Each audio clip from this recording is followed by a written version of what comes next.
and welcome to another episode of the Turn Up for What podcast, talking your Houston Texans straight from the Great British Isles. We're on live, I believe, this week as we're talking. What is becoming a little bit more of a familiar feeling. I've just had a notification on YouTube, so it is fucking working. But welcome to Gareth and Paul this week, and we're going to look back on the Texans 24-20 win against the Jacksonville Jaguars. A penalty-laden, hard-fought, slugfest, sloppy as shit at times, but we got there in the end. So we're doing, chaps, all right?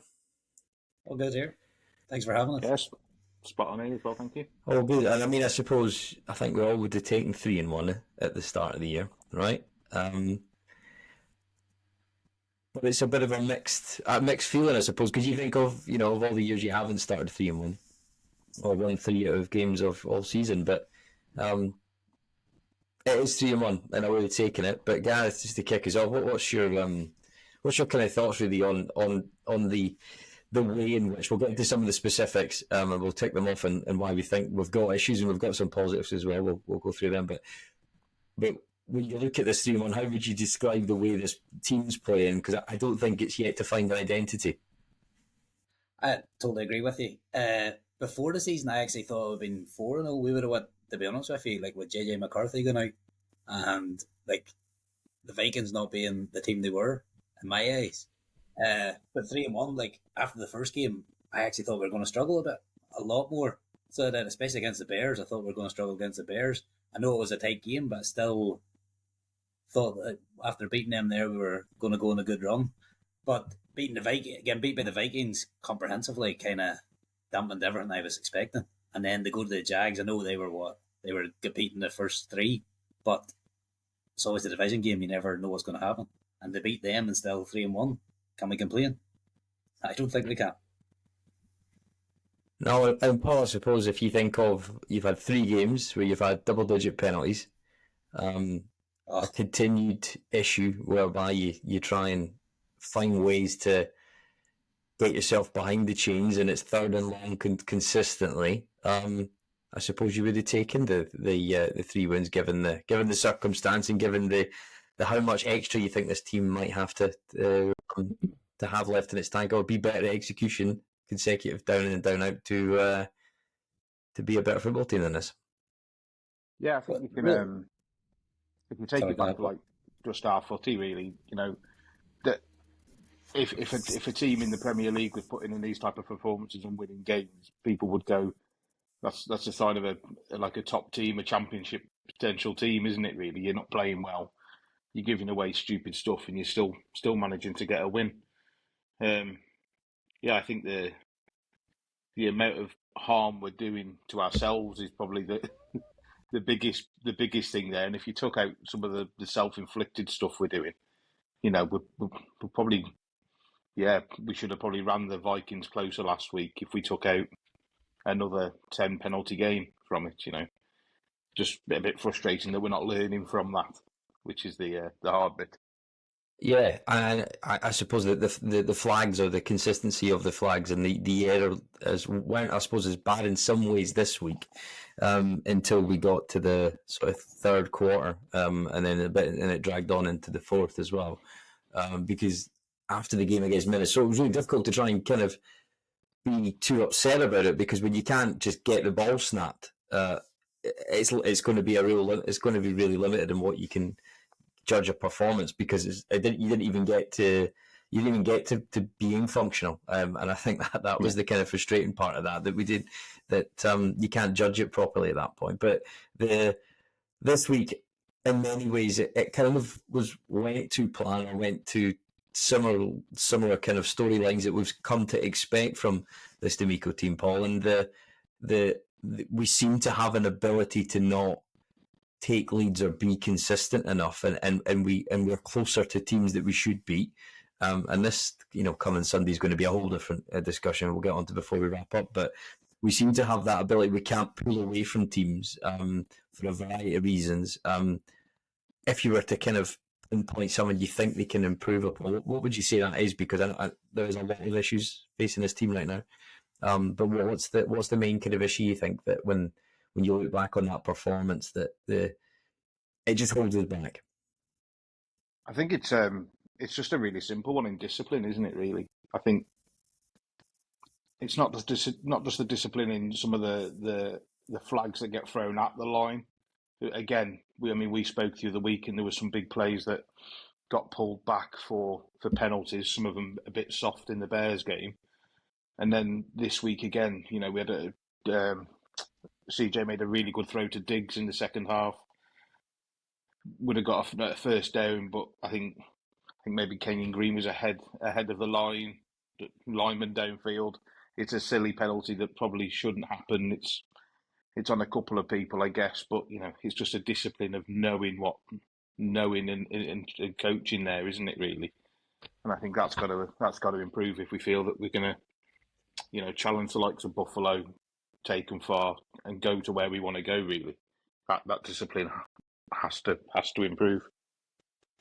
And I agree with you, and I find it hard to get, when you listen to D'Amico's conference before the game and after, and it's a similar situation now. We just happen to come up against a lesser quality team in terms of offensive output that we did before, and I think it could have gone very differently with a couple of plays, and we'll come back to that. But I find it difficult to get to be frustrated at D'Amico because I know he knows how to coach these guys.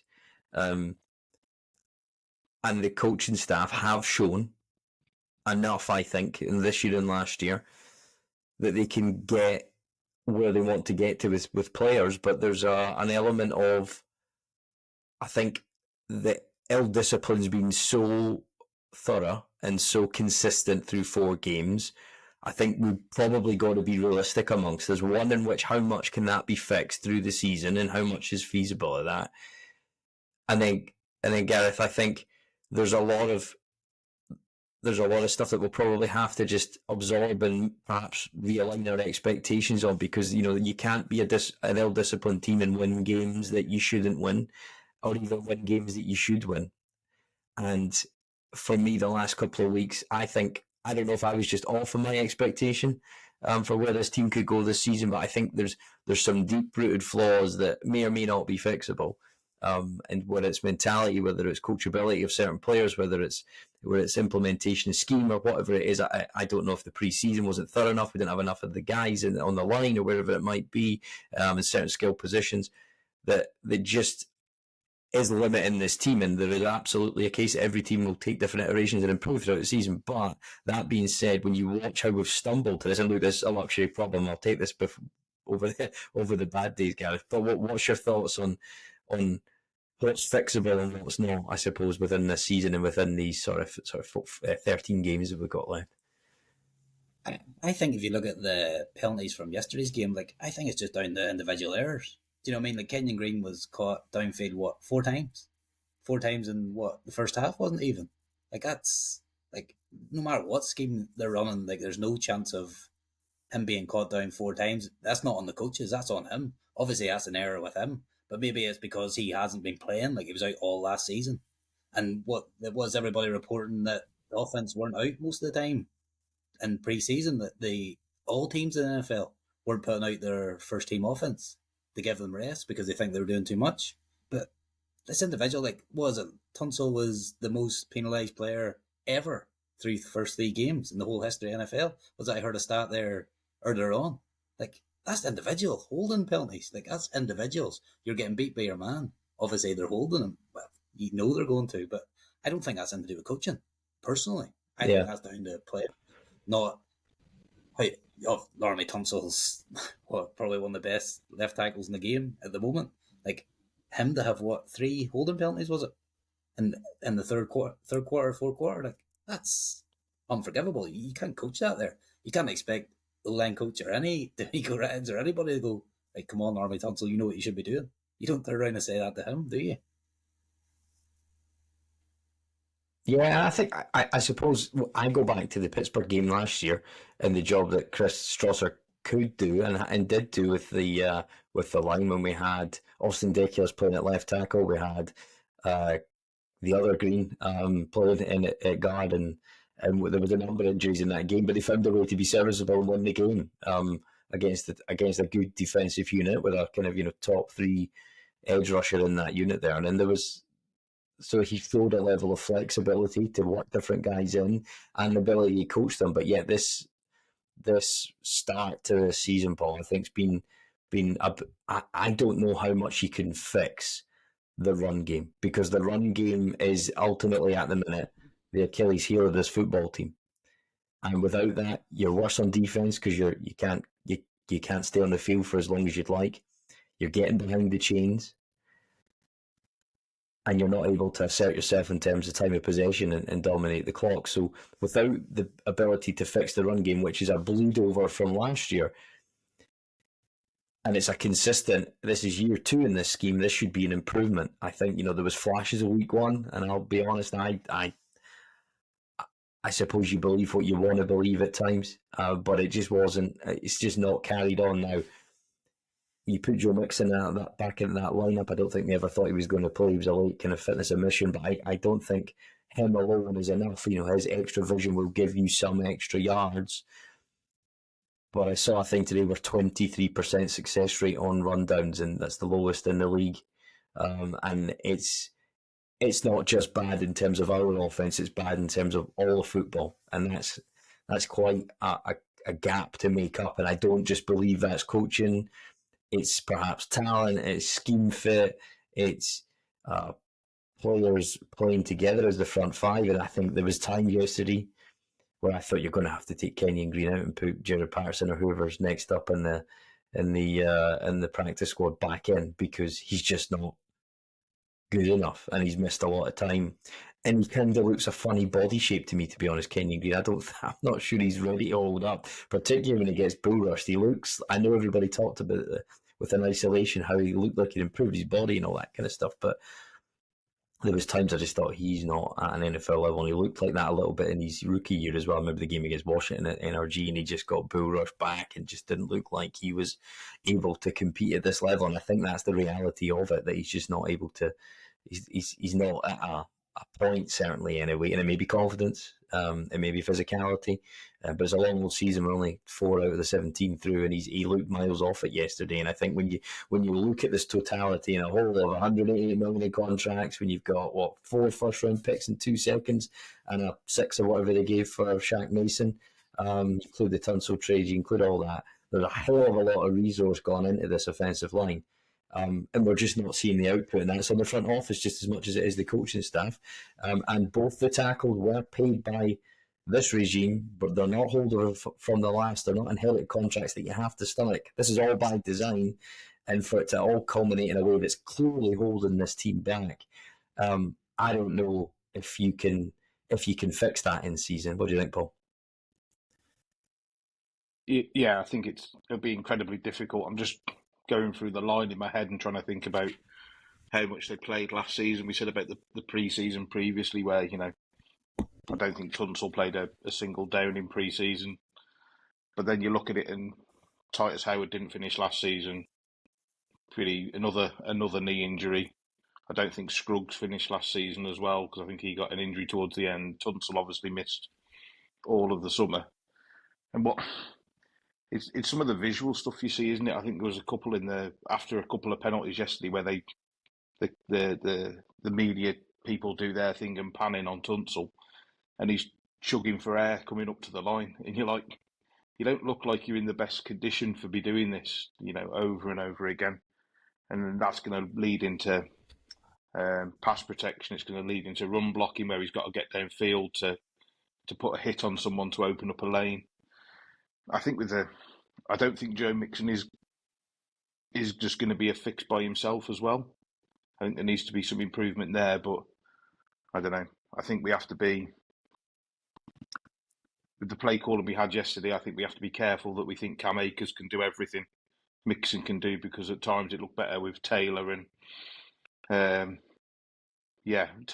Abungawale coming in and doing their bits and running some hard yards and, doing some nasty running, rather than trying to put people in space, and that kind of worked a little bit better, I think, at times.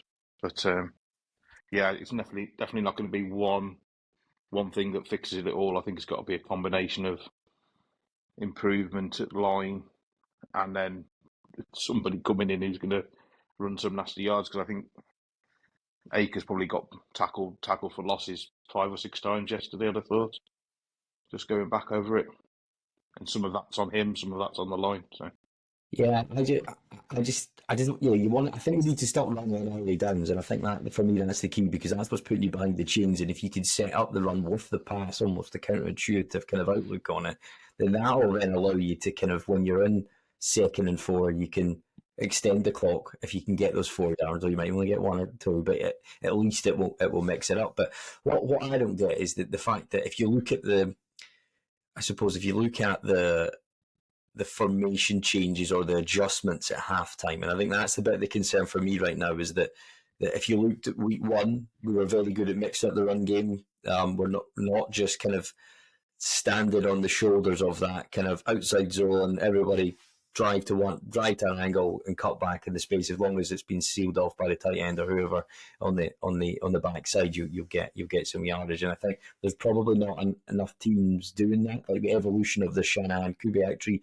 has evolved. The big thing from last year was, Sean McVay is pretty much switched that system to run in power, which is the most difficult one to stop, just because it's man on man, it's physicality, and it's the most dominant team physically wins. And we did some of that week 1, and actually at times it looked okay. And actually, Kenyon Green looked good at doing it. But I just think in my head, if we can get back to a serviceable passing offense, pass protection, we still got 345 yards passing through there yesterday.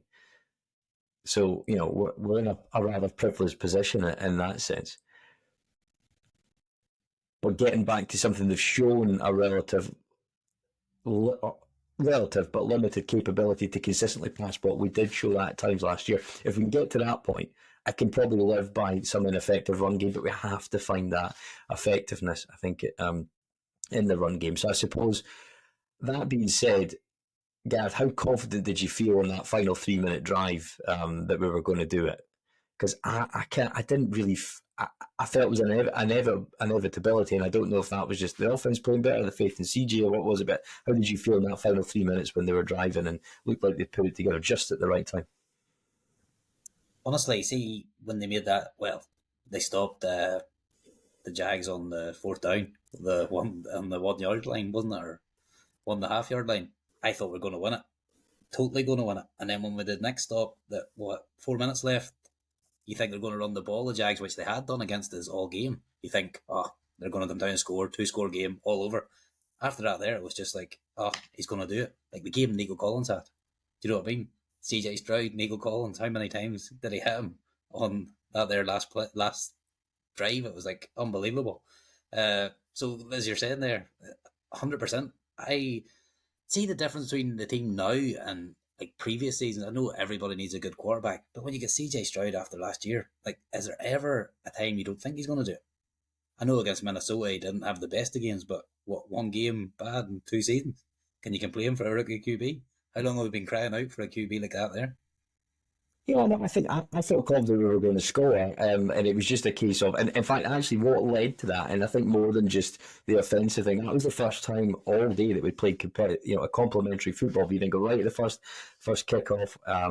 We give, or from the first special team play. Sorry, Sims drops the kick, and you give them an easy walk in, and that kind of like put you on the back foot before you'd even started. You just got them off the field. That's the time to go and score and make it complimentary. We didn't do that until then. And you think of, for 2 guys who got caught out in the passing game all fucking day in terms of Petrie and Eric Murray, they were clear particularly against Christian Kirk. That was a matchup that Jacksonville defined. They were going to go after it, and they were going to keep continuing to do it. But those 2 guys need pass breakups. Certainly Petrie's a pass breaker. I think more of a kind of pleasant or timely interference with Eric Murray on that. There was which stopped the clock twice, gave you plenty of time to then go down the field and score, and you had the luxury just letting the clock and use your first of the 2 timeouts. We'd lost one because of a bit of a questionable challenge, but we had 2 timeouts there to go and just attack how you wanted to. And I suppose, I suppose before we go any further, I think you have to give a bit of a shout out, Paul, to Dari from Dari, because he, in some way, we had two big players. I don't know if you've heard, and I'll drop this in on the audio version, but I don't know if you've heard Gruden talking about Forocasi and how he pronounces it, just with his voice is fucking excellent, and I'll drop that in there because it's a good one. But anyway, Forocasi on the line, he stops it against his former team, and then also against his former team, Darian Gabali goes in and makes a number of plays over the day, 33 yards in total, 2 big third down conversions when we needed it. Throughout the day, one that led to a field goal just before half time, and then one for the game winner with 18 seconds to go. But it showed you at that moment they gave him a couple of runs in the red zone, and they obviously had a package or a 2-minute situation that was set up for him. And I suppose for all the offensive questions you might have about Bobby Slowick, I think we showed that we handled the red zone that and earlier scores pretty well, Paul. And I think it was probably situationally we were better than structurally, but a shout out to Dari. I think a big day and a game ball from Ryan's after it too. Yeah, we just looked. I wasn't quite as confident after the start. You know the pain will do that to you. Yeah, that's it. Yeah, I think I put on Twitter that at that point that we didn't deserve to win it. Oh, we did. No, I don't think we did for long spells. No. That was absolutely fuming. But yeah, I mean, we just looked. I don't know whether it just looked, or whether CJ made it look more simple, or it was just more simple. I think the Jags didn't help themselves with how they wanted to defend certain things, I'll say. But, there was guys getting open, guys beating a man, getting into space, and it just looked like they were organised, and it progressed really well. And I think the moment we got into their half after on that the final passage of play, I don't think there was going to ever be any other winner at that point. I think everything just went into overdrive. CJ just took complete control of it, didn't he, really? And it went from there. But, yeah, Darry was brilliant. Like you say, a couple of third or fourth down conversions that he had. He had a really good catch on one, which he was just in a gap and caught it and broke a couple of tackles and got over the first down marker and then went further on, didn't he? But yeah, really nice play at the end as well. Yeah, I think he's probably put himself in a position actually to get a lot of kind of snaps as just that check down option because he's been a special team pro, but he showed the ability to evade tackles on a number of occasions and get more, and especially on that third and long after the string of penalties left us in a situation where he beat 2 players and managed to get over the first line marker, first down marker. Sorry, so it was a number of sort of fortuitous moments, I suppose. But Gareth, I suppose for me there was a number of moments. The Tank Bigsby drop that went 58 yards. And a big shout out to Caelan Bullock who chased him down. If he hadn't done that, I don't think we win the game. That was a big turning point. Was there a moment where you kind of was it that or another moment where you thought we maybe snagged it back from the jaws of defeat? Because there was a number of moments in the second half I thought if they score 7 here, or even 3, in fact, we might not have necessarily we might necessarily won that game. Because I think for long spells of the second half, which we'll come on to in a second, we were a distant second for a long part. And I think a big part due to the coaching staff adjustments. But was there any moment that you thought, I don't know if we've got this today? That was the only moment. Like once Bigsby was away, I think we have the same trouble as we had last year against the run. So we have, I think, losing Collins more than anybody. I think the centre of our D line, I just think we're too weak there still. And I know Bigsby's was like an outside run kind of thing, so he ran away. But Bullock to get back and stop him, like if he scores there, 10 points clear? Like were we going to score 2 more than them? I don't think we were. So with that tackle, and then obviously with the 4th down stop and on Trevor Lawrence, it was just like, all right. Before that, even before they stopped Trevor Lawrence, I was like, if they score here, why do they not go for a field goal? Do you know what I mean? I know they still put them 6. We still need a touchdown. But when that air stop happened, before that happened, I was more concerned than anything. But once we did that stop, I was never any doubt we were going to win. Yeah, I tweeted out that I thought the Stingley PVU was going to be, I thought it was curtains without that, and then all of a sudden it flips to the 4th quarter, so they change ends. And I just assumed maybe they will kick the field goal and just hope they can play defence out, because up to that point, that would have probably been a kind of a sensible strategy, but then they go for it and they don't get it, and actually Farakaski comes up and makes the tackle and beats his former teammate as well to the point. So that was a bit of historical knowledge, I think, in there, and it's quite a circular league in that sense. But I've seen a lot of criticism of Bobby Slowick, and I think there was a play in the first half which I tried to make a note of, and I'll do my best to explain it. And I think it kind of in that single play, it was the just after I think it was our second drive. It was the first down.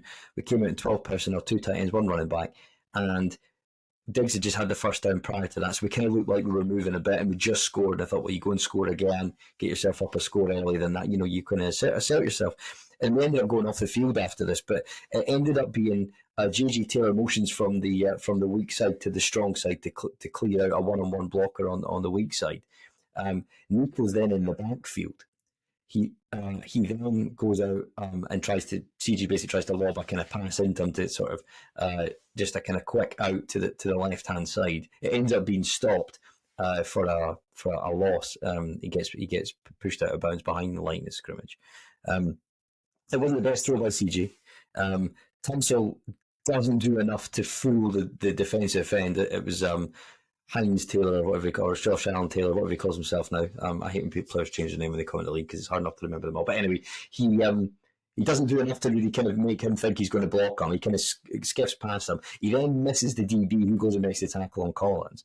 And then we end up not kicking the field goal, and it ends up being a 3-yard loss. Now, but if you drew that play up and actually does enough, the throw lands and CG from CG and for Nico and stride, it's going to be a one-on-one matchup, and there's no spare man on that side because of the way the formation was laid out. And CG's running as long as the blocks are made in front of him. There's 2 blocks and he goes, and it's probably a touchdown.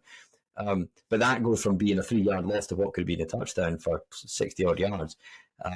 So it was drawn up well, and I think it was just the execution of the players that are out there that are letting Slowick down a bit. And I think he's had a lot of criticism, and rightly so, because he's ultimately responsible to have as many quarters as we've had without, to go from scoring in the second quarter, not till scoring another touchdown till 16 seconds before the end, with the talent that's on this offensive roster, is inexcusable. I think we can all agree that, Paul. But I suppose there is an element of there's a limit to what they can do if players aren't executing. So how does the coaching staff, or what did Bobby Slowick do that's going to make them more consistent?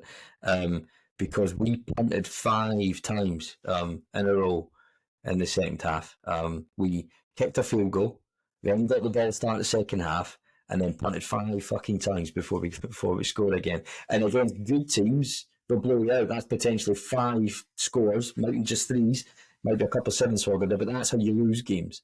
How do you think this team gets past that, and therefore whether they're in a position to go and get a couple of scores up and make it comfortable, or they're just going to purely hang with the big boys? Because we've got one of them this Sunday. What's the next step, or what's the possible fixes we can get as it pertains to Buffalo and the rest of the season for this offense to be consistent?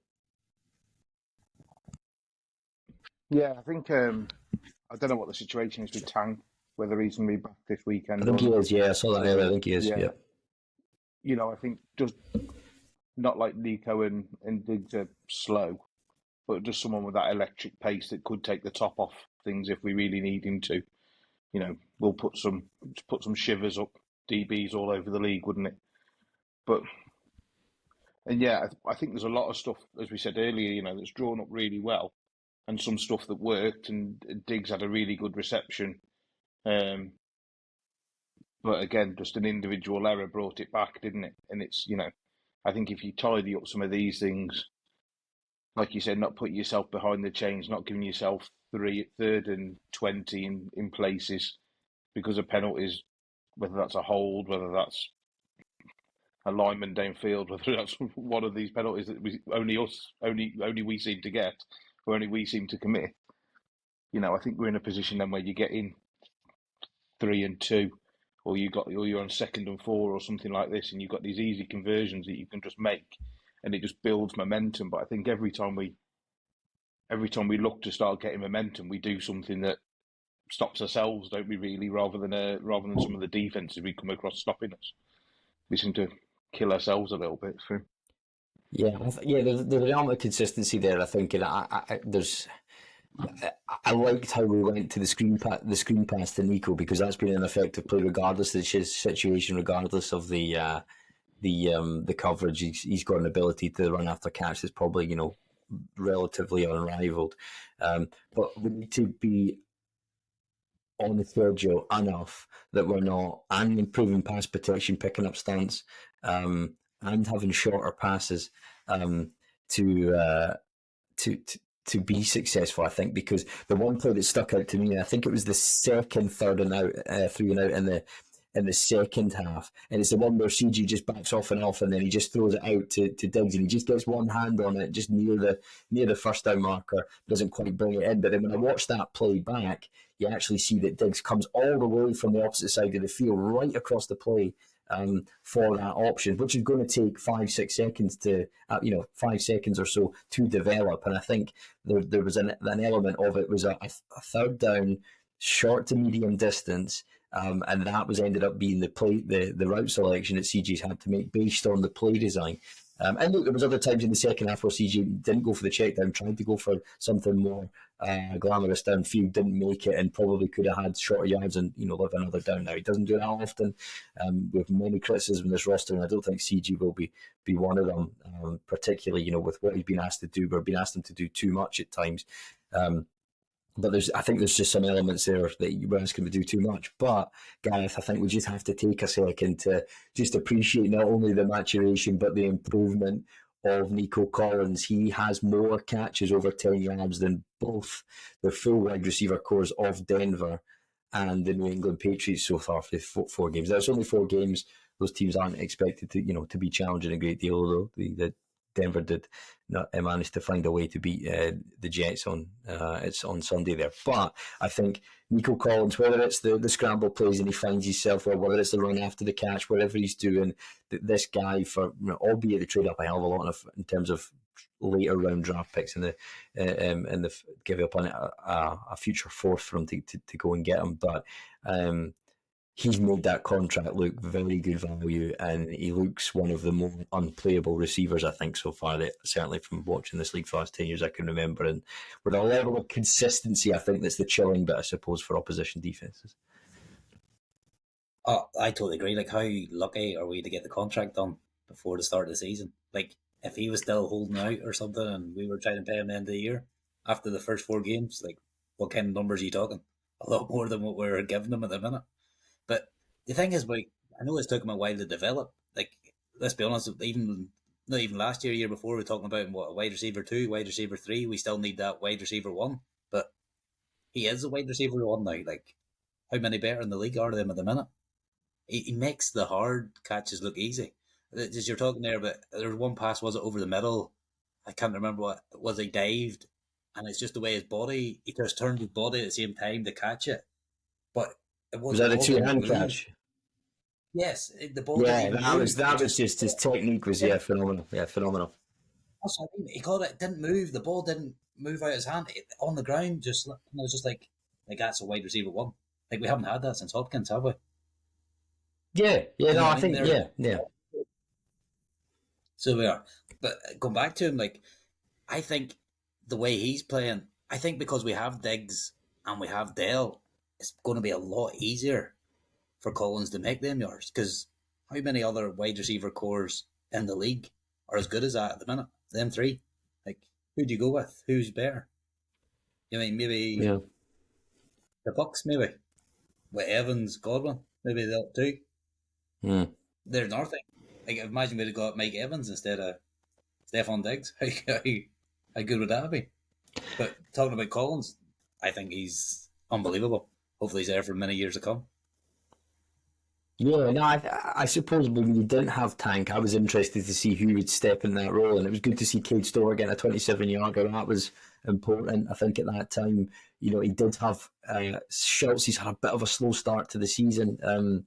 I think he lacks in the running game at times, and I think that limits his snaps. I think if he was more reliable on the block, and there was a good play where he could cut it back to the left, and he did seal the edge on that. And I saw somebody tweeted that clip out earlier on that, and it's just a mixed bag. I think we missed Brevin Jordan, to be honest. I think he was when he was coming out in Florida, he was an underrated pass blocker. I never quite showed it until the start of the year, and I think we've really missed that. And we've missed consistency in blocking. I think to then have a good enough run game where actually we can let these three guys loose, because I don't think we've seen that yet, and that's the frustrating bit. And we will need to. And I think Diggs will want to do that more than anything, I think, against Buffalo this Sunday. And I think if we're going to win games, we're going to have to find ways to pass protect in a sufficient manner. That doesn't mean there's guys getting free on the easiest of stunts and twists in the middle. And those middle three guys, at times, I just don't know why they just don't squeeze together, because there's points where there's the three of them, and I know that's not a technical term, and I know that's not great coaching, right? But there's guys getting through spaces between the three of those in the A and the B gaps consistently, when it looks like there's no space there, just because they've lost their technique. And how many times you end up seeing they're facing back to their own quarterback, or their numbers facing to the sideline, or and they've completely lost the fundamentals of the technique. That from a self-taught layman like me can tell you that if you're facing the wrong way, you're not going to be able to do what you're trying to do. So I would like to see those big three have big games, and it won't happen every week, and they won't all unless we have a 50, 60 yard, 60 attempt game, like say the one against Tampa last year, where it's a consistent throwing match. But there needs to be an element there of one guy steps up another, because I think we can only be so reliant, and we have managed to be reliant just enough to win 3 games where we've not played well in any of them. So I think we can all agree, Paul, that this offense has got a huge ceiling. It's just whether we can fix the fundamentals, the accountability, the execution to reach that, because I think Sunday will be the first test. You can't have 5 punts in a row. You probably can't even have 3 if you want to hang with Buffalo, and they're going to come in sore, battered and bruised, I think, for this game. But very quickly, I'll ask you both, does Sims get cut this morning, and if so, why? Paul, you want to go first? I'm surprised they let him back on the pitch after the muff punt at the beginning. It was, yeah. He's got all the pace in the world, hasn't he? You saw some of the stuff in pre-season where he was returning stuff and looked good. It's them very basic things, isn't it? And that's when you're on the brink on an NFL roster. They're the things that are going to get you cut. That's the type of thing where a coach is going to lose that little bit of trust with you. And that just means you're gone, doesn't it, really? Yeah. And Gareth, do you think, is it enough? I thought the second penalty was, or the penalty that he got for unsportsmanlike conduct was a bit weak, to be fair. I don't even think we even realised what it was. And it was probably 50-50 in it, who sought the contact. But would you come? I always think it's unfair for one mistake, but it does happen. I wouldn't say they would cut him after the muff punt, because everybody does it. But after the penalty, what was it? 3 minutes to go. What put us to what? 5 yard line, 6 yard line, wasn't it? I think that's the one that might, but rather than the muff punt. But to bring him out, after one, I was kind of disappointed in the coaches. I don't think one muff punt and they take him out. It kind of, does that tell you that the coaches don't really believe in him to take him out after one punt? Do you know what I mean? Or one muff return. How many other players would be in that position and still get sent out for the next one to return it? So that kind of tells you what the coaches think, in my eyes. They bring in JJ Taylor as well, that has how many stops this year? Yeah, I know. Yeah, it's one of those ones. If you put him back in, he does it again, and then it's like, well, that was inexcusable. It was a miss by the coaches. And I think that's always the fear. I think when they make that mistake, it's take him out. His head's not right. We'll put a shooter pair of hands. It might not give you the best return ability in Robert Woods, for example, but there's a more likelihood he'll catch it and not hurt you. And I think it's almost like damage limitation at that point. The sort of panic kind of stretches sets in, and it often you see that. I think that he's probably not going to do all the best, not necessarily the best job for you this season. I don't know. He did break that one in the playoff, and I think that's probably what's in people's heads in a big game that he did, and he managed that and kept a roster spot for him versus somebody like the sixth round draft pick at Louisville, who's not picked up a team, I don't think, so maybe that wasn't the biggest loss, I don't know. But we kept other players over him who went elsewhere when they got picked up on other practice squads because we released them for this guy. So if you've only got a very narrow span of input and you can't input in that way, he may or may not be here, but is there any credible alternatives on our roster? I don't think so, unless you're going to put Tank back there, who's a little bit fragile at that weight. So I don't know. In a pinch, in a playoff game or something like that, would you want to do it? Yeah, I think so. It's like when you used to put Will Fuller back there. He did score that punt returning against Tennessee that time. You didn't see it as often as you probably would have liked.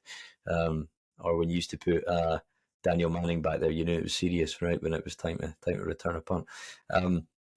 So we'll see. It's a bit like a kicker. They lose their spot. You see DeAndre Carter playing for. I would never have had him back in any game ever been in the league after the amount of mistakes he made for us in one season. But yeah, these guys get they have certain skill sets that others don't. So we'll see. Right, defense. I think it's important to call out a couple of things, chaps. Paul, how scared should we all be about the secondary? Because it's been a theme in every game that this has got a tendency to get burnt long. I counted a second and 14 in the first quarter. Brian Thomas beats Kamari Lassiter. A third quarter, 1st and 10 play, Kirk jumps through the zone. Bullock misinterprets the route, gets caught out, gets overshot. Those two plays alone on another day should have been 2 touchdowns. You probably lose the game at that point. You then from Indianapolis and at home on Sunday Night Football against the Bears, big plays were missed by opposing quarterbacks, and that was the difference between winning and losing the game. You won't get that on Sunday, I can assure you that. Is the secondary enough to be concerned about their pass coverage ability? Because it's showing its head just that little bit more each week, and I think it's going to cost us at some point, and that may well be this Sunday. Yeah, I think, like you say, it's only been some bad quarterback play, really, hasn't it? That's not a label Trevor Lawrence to put up some better numbers really at the weekend. I think the one that you said about with Caleb Bullock is just an error that a rookie makes, isn't it? Yeah. It's the type of thing where he's coming out to support his cornerback on that side of the pitch, and Kirk's he's a good wide receiver, isn't he? He runs a line into acres of space, and he's just I think I still can't believe that he was overthrown by that much, And I think I didn't get to watch much of the Vikings game because I was travelling, but I think that's probably Lassiter's weakest game so far. I think he's looked pretty good in general for us. But yeah, there was a couple of times where he was just beaten, wasn't he? Beaten with some faster feet, and people got past him or just got away from him that little bit, and then it's really difficult to recover. I think there was one on a crossing route where he just got beaten for pace as well, which got them a first down. And yeah, it's just difficult. But like we said the other week, you go from the Colts game where they were beaten quite a few times and it should have been more, and then same with the Bears, and then this week it is more of a concern than it should be at this point, I'd have thought, especially with the talent we've got back there.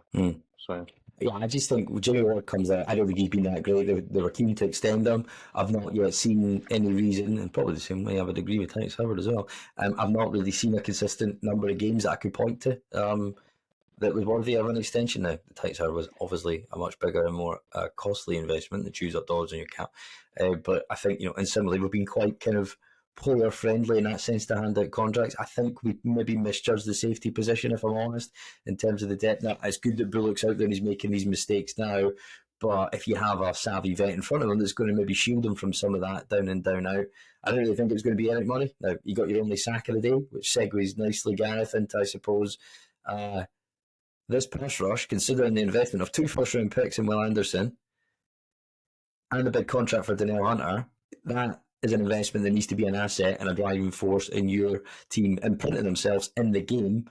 I don't think we can say that, certainly not on the evidence of Sunday, which was a sort of middle and average offensive line you were going up against. But we had 3 TFLs all day, 1 for Tim Settle, and the 2 others were for DBs. So the front 4 beyond the fourth down stop, I don't think really impacted this game in any meaningful way. Totally agree with you, but I do think they actually have been okay for the season. What against the Colts? What was it? 7 sacks, 8 sacks they got. So it was. I think this game is maybe a one-off for Anderson and Hunter, but I still go back to it. I think our DTs, our defensive tackles, I think they're non-existent. I know that Katsy had what the stop of Lawrence, but apart from that, they were just running up the middle as far as I could see. Like Etienne, Bigsby, was it Johnson? They just seemed to be making yards every time. Whereas against us, they always seemed to be in the backfield to stop Akers. We weren't in the backfield to stop them at all. And it seemed to be like Petrie and Bullock and that making the plays, the tackles for losses you're saying. I don't see it. But I'm hoping it's just a one off. Because I think Anderson's gonna be stunning. An unbelievable player. So maybe it's just just one off game. Regards Hunter, I know he's good. I didn't really rate him that much, to be honest with you, when he was at the Vikings.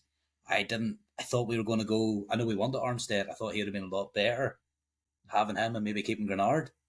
In my eyes, I would have done that there, but who knows? Who am I to say? You know what I mean?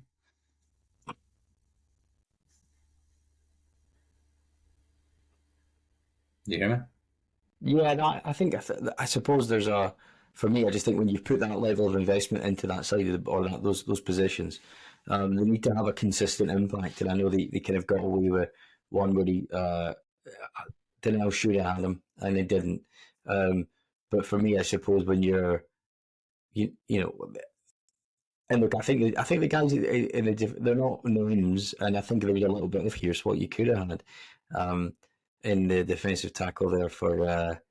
And the name escapes me now. He was in, what was his name, Paul? That was in number 91. He was in San Francisco with D'Amico, and I forgot. Armstead, thanks, Gareth. Yeah. So he was kind of who they targeted. I don't necessarily think he had the most flashiest game. Now he certainly caused a lot of havoc and put pressure up the middle because and look, until you watch the 22 back, it's kind of hard to do, which I don't have all that much time to do as I used to. So there may have been some sort of hidden value, and it's hard to pick up on the broadcast version of it. But I think those guys have kind of done quite well in the sense that there's been a lot of the dirty work going on the outside. But I think for me, Will Anderson, his biggest improvement needed to be his hand fighting and his counter moves to people, and it just looked like the pair of them were getting locked up too much at times where you thought, right, if the ball comes out quick, fair enough. There's only you can only move so far past another 300-pound human being that's in your way. But when it's a 5-second count or a 5-step or 7-step drop, I think you've got a fair chance to at least make a pressure. So yeah, it may have been a one-off game. There may have been a bit of scheming to it, and they were getting the ball out early, quick. So when you've not kind of gotten near the quarterback for sort of 35 minutes of the first half, I can understand that can maybe drain you a little bit. Not seen Jerry Hughes in there much as a rotation, so I don't know if maybe the rotation's a little bit off. In there, his snap count was low again, and that may be something that they can look at. But for me, Paul, I just don't think these guys up front, Will and Donnell, are asserting themselves enough in terms of TFLs, and in terms of kind of quarterback pressures. Certainly on Sunday they didn't, and again, as we keep sort of looking towards Buffalo this weekend, it's going to be a real test of where this team is and how well they can play given a challenge of a team who's arguably better than them against a sort of top 5 quarterback, unquestioned. You have to be able to have a pass rush, and you have to have 3 or 4 guys that can all do that and come in and do it separate times. We're probably not going to get that from the interior as much. Of these guys, who do you think we can step up and rely on because it's going to be consistent? Because I don't think we've had it in the payback that the investment would have suggested we would have got. Yeah, I think we still, was it Danico Autry that we're still missing, who's suspended still as well. Yeah, and that's a big deal. That's a big deal. We've got him to come back, so we have to factor that in, like you say. But yeah, I think there's been so many. There was some in the Bears game. There was some in the Colts game. Definitely yesterday, Lawrence. When he starts seeing something he doesn't like, he does that spin move that he kind of puts himself on the wrong side, and then he loses all whereabouts of where he is on the field. and that nearly led to a safety yesterday with Daniil Hunter getting close to him before he threw it away, which I think arguably could have been called intentional grounding, because I don't think there was anybody in the vicinity of that one. But so if the plays are developing, then they are getting there. But yeah, I mean, it should be shown in numbers, and the amount we've invested in Hunter, he shouldn't be hanging off the elastic parts of the shirts. He should be wrapping these quarterbacks up and getting some sacks, and then that's going to allow, the more pressure they're getting, the more they'll be double teamed, which will support the guys on the interior. And then it's a balance for an offensive line, then, isn't it? Do we double team Hunter and Anderson and leave the guys in the middle, or how are we going about this? And then you can flood gaps then with linebackers coming through. But I think somebody else we're missing defensively probably is Chris Harris as well. Yeah, who's back this week, I believe. So yeah. Certainly activated. Whether this will be too early for him, I don't know. But they'll need to make a corresponding move as well to get him back on. So he drops off, I don't know. Yeah, and he was a big part of the defence last year in all areas of the game, and as a communicator as well. Yep. And I think we might be missing a little bit of that. So, yeah, fingers crossed they just start getting a little bit of luck, beating the odd man, and then things will start to come from. And I think it's a confidence game on that line, isn't it? And if you get one or two, then that can quite easily become three or four. And we go from there. It's just how long it takes to get one or two is the question, I guess. Yeah, I think we said this before going into the Minnesota game, Paul, but I think it's going to be one of those games where you probably need to have both sides of the ball arguably playing similarly to high levels if we're going to have a chance on Sunday. Not big into predictions, but if you were to say there's one thing that sticks out in your mind that the Texans have to do if they're going to be a chance on Sunday against Buffalo, what would you say that is? Put pressure on Allen. Has to be. Like, he's their go-to guy. Do you know what I mean? If he doesn't play, we don't stop him playing, I think we win. And that's the truth. Like, I do believe we win if we can get the pressure on him, but let's get the pressure on him is the main thing. Do you know what I mean? I do think Diggs will have a big game. He's that kind of personality, is that kind of thing about him that he just wants to go against his old teams just to do more. So I think he'd be saying to CJ, give me the ball more than him to make plays. So I'm not going to say I'm confident, but I'm saying if we can put pressure on Allen, like QBs don't want pressure, we can get pressure on him. I think we can see a lot tighter game than maybe you think. Yeah. And Paul, one thing you think has to happen to give us a chance? Yeah, I think it probably involves Josh Allen again for me. And maybe pressure for sure, but maybe marshalling him a little bit. Not allowing him, if things, if he has a play that develops for 2 or 3 seconds and there's nothing he likes, not allowing him to go and march 10, 15 yards downfield like he can do, where he trucks you up because, he's a big fella. Not allowing him to do that and getting somebody, whether Aziz does it and almost, spies on him for a little bit and then closes him down if he does start to move, but not allowing him then the easy yards, because I think, if it does open up, he's probably one of the few quarterbacks that can take it a fair distance while doing everything, not just avoiding people. He's quite happy to try and run through you as well, isn't he? I think so, or jump over you as he's done a few times. So I think we've got to do that. I think that would be the main thing for me. The bit that just stands out in my head, I think, when you watched how they lost that game by some way, was that Baltimore and we're obviously not at the same levels of that, but they just strangled the life out of the game, and they ran the ball down the throat, and they managed to keep Allen off the field. And I think the best one I can remember on the road when we went to Kansas City in 2019 when we won, and I was in the stands there that day, and it was one of those ones that you thought actually we're on the cusp of doing something. We're on our way. It was kind of the feeling when you came out of the stadium that day, and I think, and the reason why was because Carlos Hyde just kept running the ball, and you could see that they had the better of them up front. Now they didn't have Chris Jones that day, so that helped. Oliver and a couple, and they've got a couple of kind of semi-standout pieces, but there's nothing up front there that I think petrifies you. But I think anybody should petrify us in the way in which we've is trying to assert ourselves in the game so far. So I suppose just don't go behind early and find a way to run the ball, even if it's just 70, 80 yards that complements your passing game, similar to this week. I think we'll be okay if we just don't go behind, and when we get the ball, we stay functional and we keep moving it. And if you kick field goals every so often, that's fine. Just don't get behind the chains, but just don't get yourself in an executional mess where you just slip out the game, because if they get a couple on you, it's curtains at that point. And I think they're certainly playing well until last night, and then you find a team that puts a bit of a blueprint out on you, but then they want to bounce back, because losing 2 in a row is something that D'Amico Ryan's has done a great job of not doing that. But they'll be the same. They've got, aspirations that are partly in this revised scheme that kind of saw from Brady, kind of, is it Brady? What's the guy's name? Young guy that was at Carolina. That's now the offensive coordinator there. He was.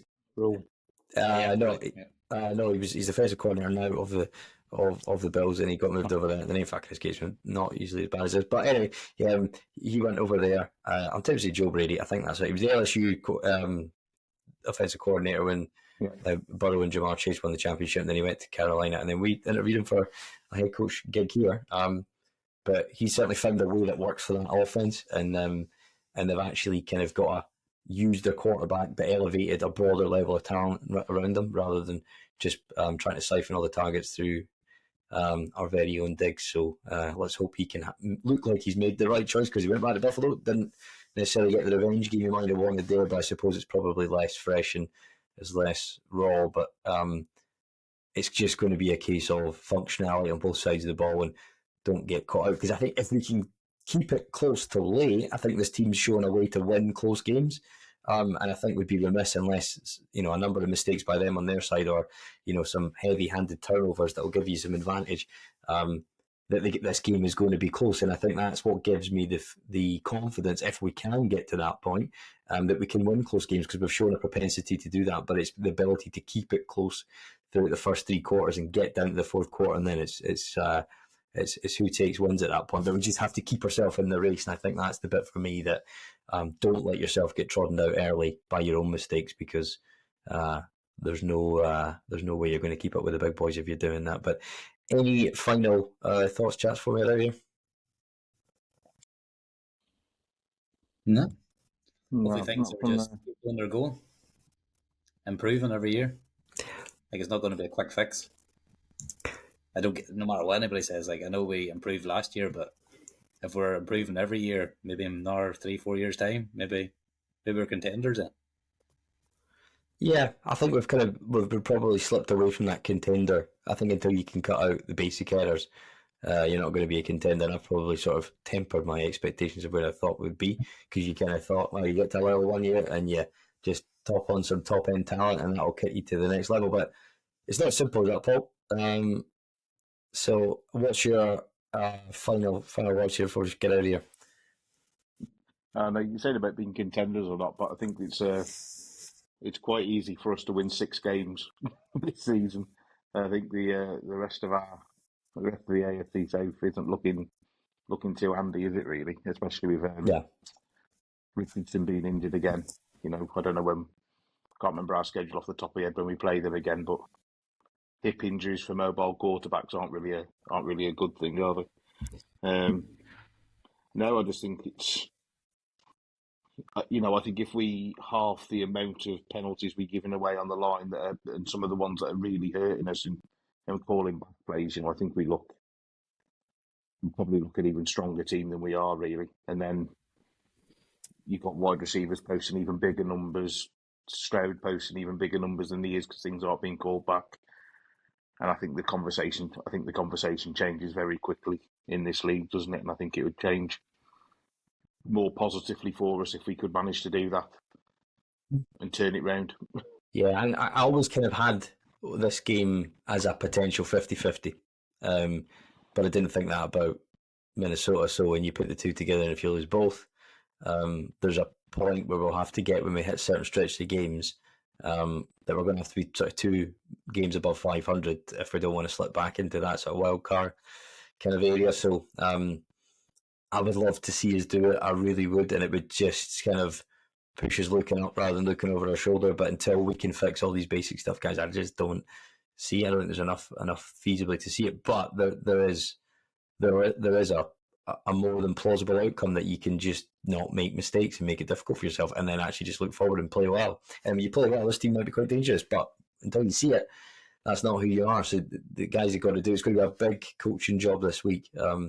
But I think ultimately it's time to it's time to deliver in certain areas of this team that we've not seen yet. Otherwise, we won't have a chance with Sunday. But thank you, Gareth. Thank you, Paul, for joining us on this Tuesday night. I'm going to have to start checking my emails a bit more because I realise we're on the same time as D'Amico Ryan's press conference. So probably not going to have people tune in, but we will get the audio out. Hopefully this has worked. No clue. I'm trying to test out some technologies to see what is worth paying for and what's not. But thank you very much for listening to the Turn for What podcast again this week. Please like, share, and do all that good stuff. Get the algorithms turning. Bring all the good people back that used to listen that we kind of let down by not being here. But enjoying it. It's good to have real football to talk about and not weird stuff all going on off the field. So it's a pleasure and enjoy it. Thank you for the guys for the time. Thank you for listening. And here is to a win on Sunday.